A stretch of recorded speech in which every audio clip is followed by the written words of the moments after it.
Grand awakening, Leo, my fire babies. Positive vibes, motivation, inspiration, elevation. Love, light, positive energy, goodwill, peace and healing, abundance and prosperity, and magic all your way. Please like, share, comment, and subscribe if this page has been a blessing to you. Check out my LinkTree. Book a massage with me.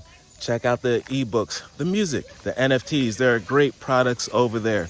Your word of the day is freedom through faith. I need you to believe in yourself. I need you to follow the course. Stay the course. Do not stop now. Just because the journey is a little difficult, just because the journey has a few hills, does not mean that you need to stop at the bottom. No, you need to climb those hills to the mountaintop so the rest of your kingdom can see you and you can lead them powerfully. So I understand that you know that you're great. You're the king and queen of the world, the zodiac. Therefore, I need you to embody your royalty.